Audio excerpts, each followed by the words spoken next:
You know, when we think of universities, we picture these safe havens for knowledge, right? But right now, they're facing this relentless threat. It's not in the physical world, though, it's in the digital one. And our greatest centers of learning, well, they're under siege. And look, this isn't some abstract, far-off problem. We're talking about just last month. Some of the world's most famous universities, Harvard, Penn, and Princeton, all of them reported serious data breaches. Hackers got into databases just packed with the personal info of students, alumni, you name it. This is happening right now, and it's hitting the very top. And what's really crucial to understand here is that these Ivy League attacks, they aren't just one-offs. They are the public face of a much, much bigger trend that's been escalating for a while now. Academic institutions all over the world are finding themselves directly in the crosshairs. So, what's the weapon of choice in these attacks? Well, it's often something called ransomware. The easiest way to think about it is like digital kidnapping. This malicious software gets into a network and it locks up everything: student records, research data, email systems, and holds it all hostage. Literally nothing works until a ransom is paid, which makes it a devastatingly effective tool for criminals. All of this brings us to a really important question. Why universities? I mean, what is it about these centers of learning that makes them such attractive and, let's be honest, such perfect targets for hackers? Well, it turns out universities are pretty much hackers' treasure chest. It's not just about the valuable research or the mountains of personal data they're sitting on. Their very mission makes them vulnerable. Think about it. They are built to be open, to let ideas flow freely. But that exact same openness creates a total security nightmare when you're trying to defend a huge, complicated network that's often running on older systems. And that really gets to the heart of the challenge. A big corporation can build a digital fortress, right? It's a closed, centralized system where they control everything. But a university thrives on being open and decentralized. You've got thousands of students and professors connecting from everywhere, using who knows how many different devices. That openness is its greatest strength, but it's also its biggest, almost unsolvable security weakness. Okay, take a look at this number. Just for a second. 91%. What on earth could that possibly refer to? That 91%, it comes from a recent UK government survey.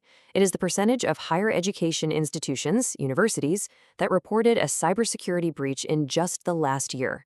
That is way higher than other businesses. It shows that universities aren't just a target. In many ways, they are the primary target. So, we know they're being attacked. But what really happens when a hack succeeds? The cost is absolutely immense, and it goes so far beyond just the money for the ransom. The real damage is to the institution itself. The aftermath is just crippling.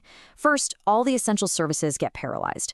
I mean, imagine no email, no access to research software, no way to manage student records. And this disruption, it's not fixed in a day. It can last for weeks, sometimes even months, grinding research and education to a complete halt. And then the cleanup? Well, it's an incredibly expensive and painstaking process. And as cybersecurity specialist Harjinder Singh Lally puts it, this pressure is just constant. The number of cyber attacks is not relenting. There's no break, there's no ceasefire, the attacks just keep on coming. So if the attacks are basically inevitable, what's the solution? This is leading to a huge shift in thinking. The old strategy of just trying to build a digital wall high enough to keep everyone out, it's failing. A totally new approach is needed. This quote from David Bothho, a security director who works with educational institutions, it just captures this turning point perfectly. Prevention is no longer enough.